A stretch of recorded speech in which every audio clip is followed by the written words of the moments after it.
Assalamualaikum warahmatullahi wabarakatuh. Perkenalkan, nama saya Radi Zaulendra Dasmara. Saya sebagai mahasiswa Ilmu Komunikasi Universitas Muhammadiyah Yogyakarta. Di sini saya akan menjelaskan tentang teori komunikasi yang berkaitan dengan penjelasan teori semiotika, teori naratif, dan juga Frankfurt School. Yang pertama kita mulai dari teori semiotika. Semiotika juga disebut studi semiotik dan dalam tradisi Sausaren disebut semiologi yang berarti studi tentang makna keputusan. Teori semiotika ini termasuk studi tentang tanda-tanda dan proses tanda atau semiosis, indikasi, penunjukan, kemiripan, analogi, metafora, simbiolisme, makna, dan komunikasi. Lalu, semiotika juga berkaitan erat dengan bidang linguistik yang untuk sebagian mempelajari struktur dan makna bahasa yang spesifik. Namun, berbeda dari linguistik, semiotika juga mempelajari sistem-sistem tanda non-linguistik. Lalu yang selanjutnya penjelasan atau pengertian semiotika menurut para ahli. Di sini ada ahli semiotika yaitu C.S. Peirce. C.S. Peirce mengungkapkan bahwa teori segitiga makna atau teori triangle meaning yang terdiri dari 3 elemen, yakni tanda atau sign, objek, dan interpreter.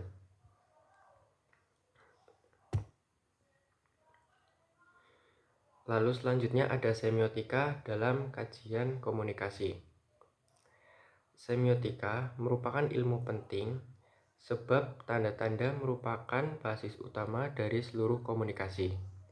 Dengan tanda atau sign, manusia dapat melakukan komunikasi apapun dengan sesamanya.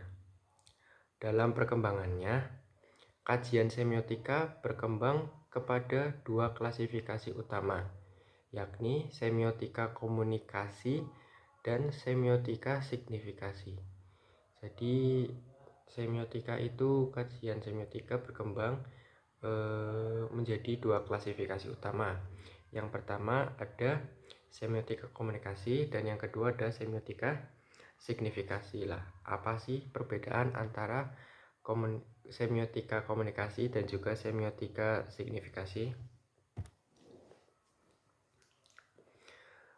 Untuk perbedaan klasifikasi semiotika komunikasi. Kalau semiotika komunikasi itu lebih menekankan pada teori tentang produk tanda atau sign yang salah satu diantaranya mengasumsikan adanya 6 faktor dalam komunikasi.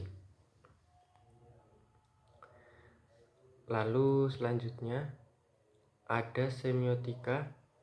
Lalu yang kedua ada semiotika signifikasi. Teori semiotika signifikasi memberikan tekanan pada teori tanda dan pemahamannya dalam suatu konteks tertentu. Jika diterapkan pada tanda-tanda bahasa, maka huruf, kata, kalimat tidak memiliki arti apa-apa dalam komunikasi.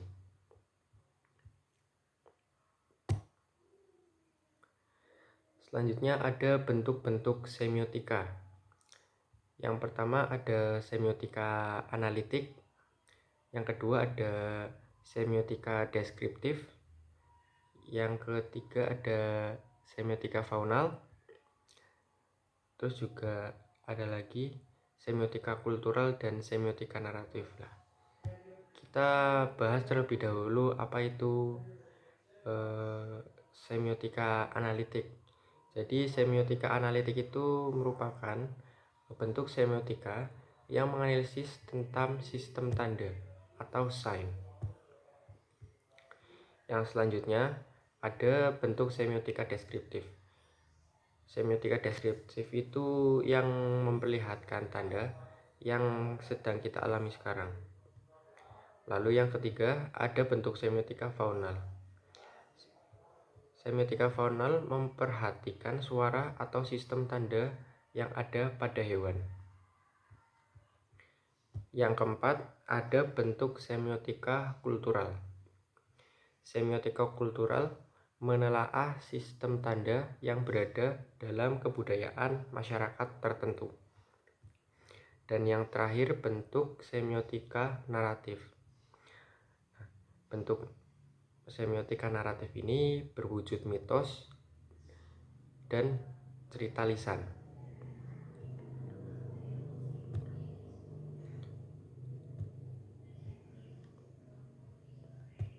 Lalu selanjutnya ada tipe-tipe tanda. Tipe-tipe tanda dibagi menjadi 3. Yang pertama ada icon, yang kedua ada indeks, dan yang ketiga ada simbol.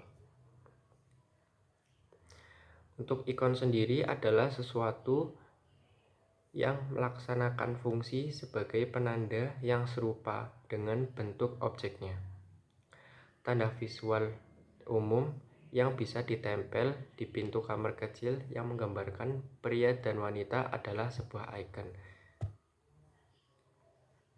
Nah, itu adalah salah satu contohnya, yaitu kita bisa melihat misalkan kita sedang berada di toilet, biasanya akan terdapat gambar antara pria dan wanita dalam bentuk gambar, yaitu icon itu merupakan sebuah simbol, bisa menjadi pembeda antara toilet laki-laki dan juga toilet perempuan. Dan yang kedua adalah indeks.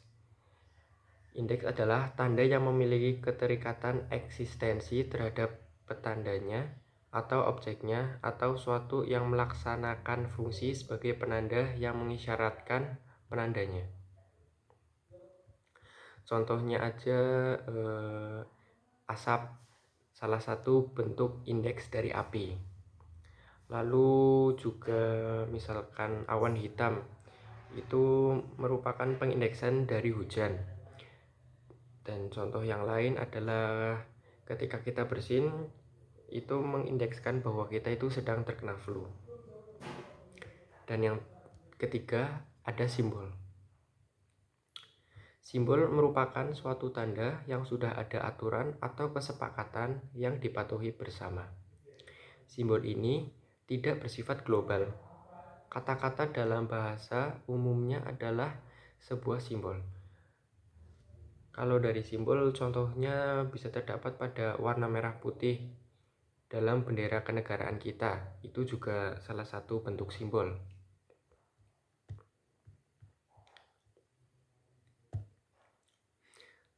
Selanjutnya ada sistem-sistem tanda.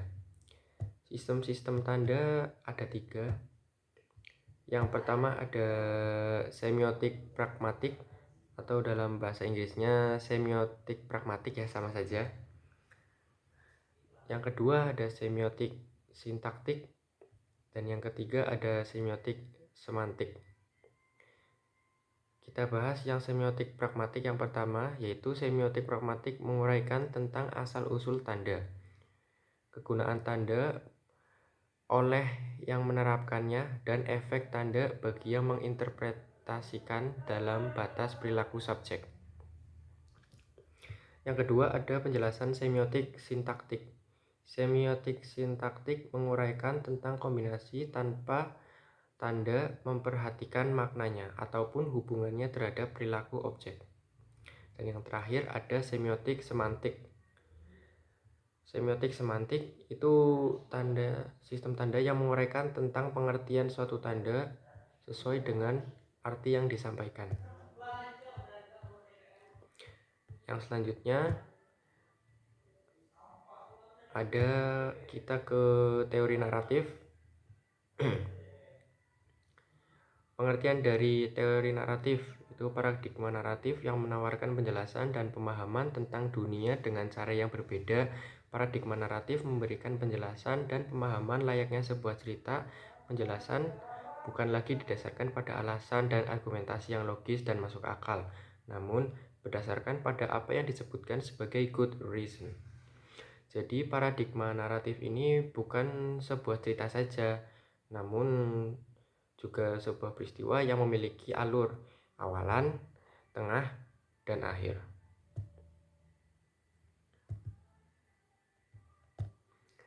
Lalu kita berlanjut ke asumsi dasar dari paradigma teori naratif. Yang pertama adalah manusia yang bersifat pencerita. Yang kedua, keputusan mengenai nilai sebuah cerita berdasarkan pada alasan atau penerapan yang baik. Yang ketiga, alasan yang baik ditentukan oleh sejarah biografi budaya dan karakter. Yang keempat, rasionalitas berdasarkan pada penilaian orang yang mengenai konsistensi dan kejujuran cerita. Yang terakhir, hidup manusia dipenuhi dengan berbagai cerita dan kita harus memilih. Rasionalitas naratif. Yang pertama adalah koherensi, yaitu berhubungan dengan konsistensi internal dari sebuah cerita. Dan yang kedua itu kejujuran. Kejujuran yaitu untuk menilai kredibilitas dari sebuah cerita. Dan penjelasan terakhir mengenai teori ini adalah Frankfurt School. Sebelum kita ke Frankfurt School, kita harus mengenal tentang teori kritis.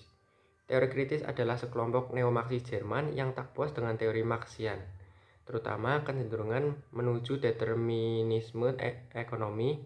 The Institute of Social Research, organisasi yang berkaitan dengan teori kritis ini, resmi didirikan di Frankfurt di Jerman pada tanggal 23 Februari 1923. Meski sejumlah anggotanya telah aktif sebelumnya, organisasi ini didirikan. Teori kritis telah berkembang melampaui batas aliran Frankfurt. Teori kritis berasal dari dan sebagian besar berorientasi ke pemikiran Eropa meski pengaruh tumbuhnya dalam sosiologi Amerika. Teori kritis sekolah Frankfurt berasal dari kelompok filsuf dan sosiologi yang tergabung dalam Institut untuk penelitian sosial ini di Frankfurt, Jerman. Kelompok ini terbentuk pada tahun 1923 dan didirikan oleh tokoh-tokoh seperti Max Horkheim, Theodor Adorno, dan Herbert Marcuse. Kelompok ini terinspirasi oleh pemikiran Marden serta pengalaman mereka selama Perang Dunia Pertama. Mereka ingin mencapai cara untuk memahami mengapa masyarakat modern begitu mudah terjebak dalam kebiasaan dan konvensi yang membosankan dan mengapa kapitalisme terus bertahan meskipun banyak orang yang menderita akibatnya. Kritik teori Frankfurt. Teori ini juga dikritik karena kurang memperhatikan fenomena agama dan hubungannya dengan masyarakat modern.